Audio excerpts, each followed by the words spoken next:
Red టీవీలో మీ వ్యాపార ప్రకటనల కోసం ఈ నంబర్ ని సంప్రదించండి 6281747728. కాకా అందరికి నమస్తే, నేను మీ Gopi. Welcome back to red TV.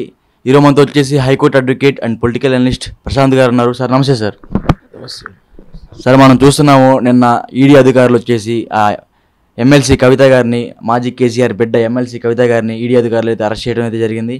అసలు ఆమెని ఏ కేసుల మీద అరెస్ట్ చేశారు, ఆమెకి ఒకవేళ శిక్ష పడితే ఎన్ని సంవత్సరాలు జైలు శిక్ష పడిద్దో కొంచెం చెప్పండి సార్. మనీ లాండరింగ్ కేసెస్ పైన కవిత గారిని అరెస్ట్ చేయడం జరిగింది. దీనికి సంబంధించి గతంలోనే ఆమెని పైన సిబిఐ ఎంక్వైరీ చేయడం జరిగింది.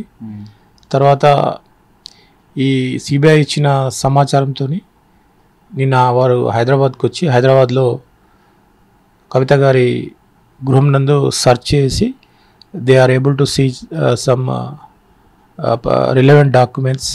మళ్ళీ ఫోన్స్ అన్నీ కూడా ఫోన్లో కూడా వాళ్ళకు అనుకూలమైన సమాచారం అందింది కాబట్టి దాన్ని బేస్ చేసుకొని as per the procedure of law Kavitha has been arrested by the enforcement director of New Delhi.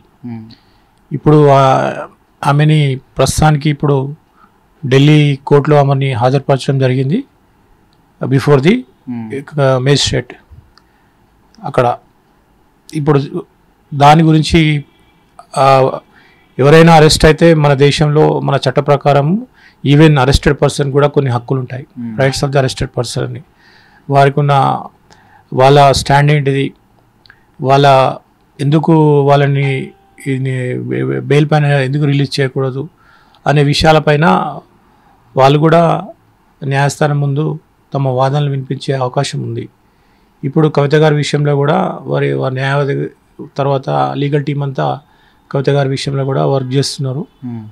అయితే ఇక్కడ ఆల్రెడీ మనకు తెలుసు చాలామంది ఈ కేసులో అరెస్ట్ అయ్యి జైల్లో ఉన్నారు. మనకు ఇప్పుడు ఇక్కడ మన హైదరాబాద్ నుండి బోయినపల్లి ఆయన, తర్వాత సిసోడియా గారు డిప్యూటీ సీఎం, తర్వాత ఇప్పుడు కవిత గారిని అరెస్ట్ చేయడం జరిగింది.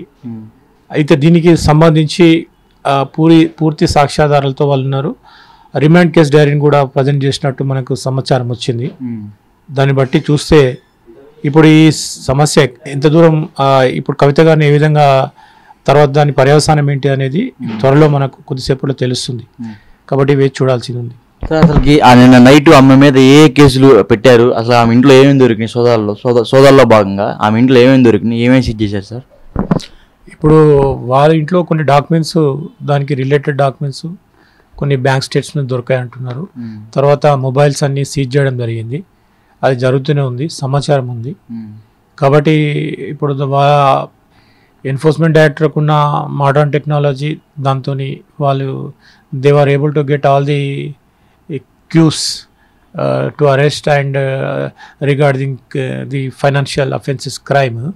దానికి సంబంధించి వాళ్ళన్నీ సేకరించడం జరిగి దానికి ప్రొసీజర్ ఫాలో అవుతూ ఈవెన్ కవిత గారి హస్బెండ్కి నోటీస్ అరెస్ట్ ఇన్ఫర్మేషన్ ఇవ్వడం జరిగింది.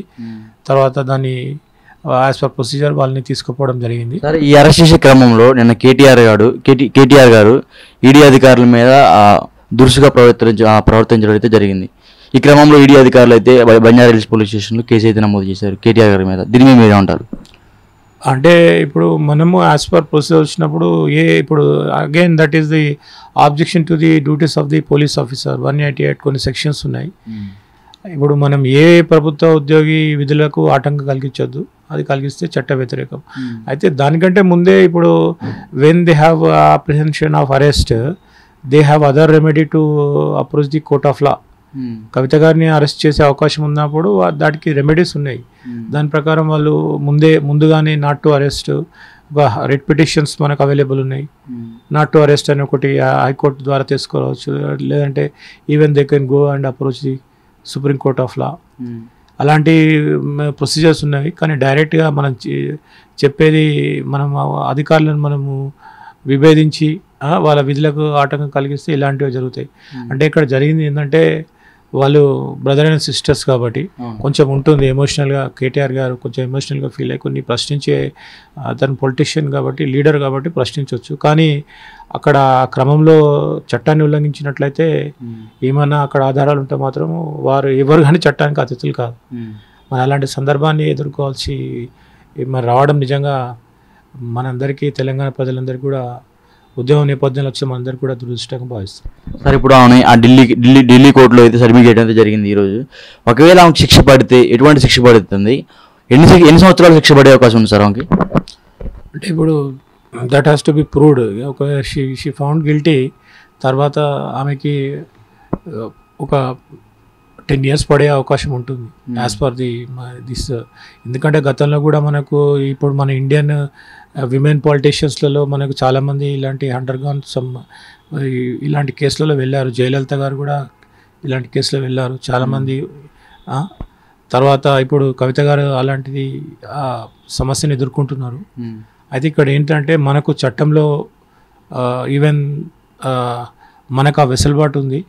ఇప్పుడు సుప్రీంకోర్టులో కూడా చాలా కేసులు ఇప్పుడు అరెస్టెడ్ పర్సన్కి ఎలాంటి అవకాశాలు ఉన్నవి, దాన్ని ఎలా ప్రూవ్ చేసుకోగలుగుతారు అనేవి ఉన్నవి. కాబట్టి దాన్ని చట్టబద్ధంగా ఎదుర్కోవాలి.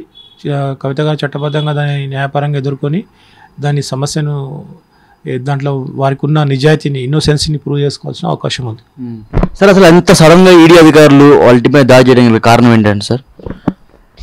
అంటే అది సడన్గా అంటే అది ఎప్పటి నుండో జరుగుతుంది. మీకు ఆల్రెడీ ఈ లింక్లో తెలిసారు. వాళ్ళు కూడా కవిత గారు కూడా చాలా ఈడీ ఆఫీస్కి అక్కడ వాళ్ళు అటెండ్ కావడం జరిగింది. అక్కడ కవిత గారు కొన్ని వారికి ఉన్న లీగల్ రెమెడీస్ని వాళ్ళు అక్కడ ఉపయోగించుకోవడం జరిగింది. తర్వాత దాన్ని దర్యాప్తు సంస్థకున్న అధికారాల ప్రకారం వాళ్ళు చేసుకోగలిగారు. అయితే మరి అక్కడ కవిత గారి ఇన్వాల్వ్మెంట్ అక్కడ కన్ఫామ్ అయింది కాబట్టి ఈ అఫెన్స్లో అక్కడికి వెళ్ళి మరి వారికి ఉన్న అధికారాలతోని వాళ్ళు హైదరాబాద్ రావడం జరిగింది, తీసుకొని రావడం జరిగింది. అంటే దీంట్లో ఏం పొలిటికల్గా ఏమైనా కోణం ఉందా అంతే అంటే దీంట్లో మనం చెప్పలేము. ఎందుకంటే ఇది ఆల్రెడీ ఆల్ ఆఫ్ సడన్గా అయిన విషయం కాదు. ఎందుకంటే ఇది ఎప్పటి నుండో దాదాపు ఒక 1 year నుండి మన దేశవ్యాప్తంగా ఇది ఒక సంచలనం రేపుతున్న విషయమే. కేజ్రీవాల్ లాంటి ప్రముఖులు కూడా ఈ స్కామ్లో, ఈ నేరంలో ఇన్వాల్వ్ అయి ఉన్నారు.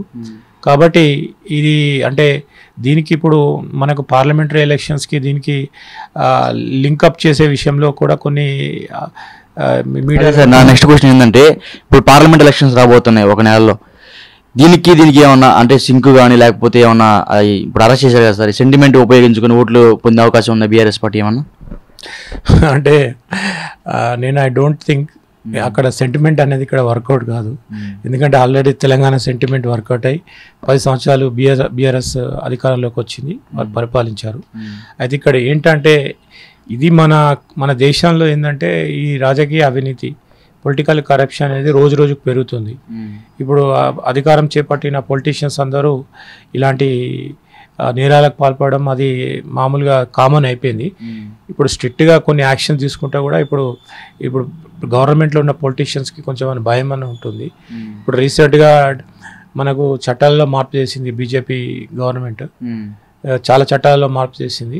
అట్లనే ఇప్పుడు ఈ పొలిటికల్ కరప్షన్కి సంబంధించి కూడా స్ట్రిక్ట్ ఒక లాని ప్రిపేర్ చేసి ఇంప్రిజన్మెంట్ ఇమ్మీడియట్గా దానికి పనిష్మెంట్స్ పీరియడ్ పెంచితే మరి వాళ్ళకు కూడా కొన్ని అలాంటి నేరాలకు పాల్పడే పొలిటీషియన్స్ కూడా భయం ఉంటుంది, వాళ్ళు కూడా ఆన్సరబుల్గా పనిచేస్తారని నేను అనుకుంటున్నాను. సార్ ఈ అరెస్ట్ మీద ఇంకా కేసీఆర్ గారు ఒక మాట అయితే మాట్లాడలేదు. ఈ అరెస్ట్ మీద కేసీఆర్ కాదు ఎటువంటి స్పందన లేదు. ఏంటంటే సార్ ఏంటి సార్ ఇది? అంటే ఇప్పుడు మీకు తెలుసండి గోపి గారు, కేసీఆర్ గారు ఇప్పుడు ఆయనే ఉద్యోగం చేసి తర్వాత అన్ని విషయాలు అలసిపోయి అతను కొంచెం ఏజ్ ప్రాబ్లమ్స్ ఉన్నాయి నేను అనుకుంటున్నా. అంటే ఇప్పుడు కేసీఆర్ గారు అంటే ఆయన కూడా ఒక అవకాశం చూసుకొని అన్ని ప్రిపేర్ అయ్యి ఇప్పుడు వాళ్ళు ఏంటంటే వాళ్ళకి వేరే ఆప్షన్ లేదు. బీఆర్ఎస్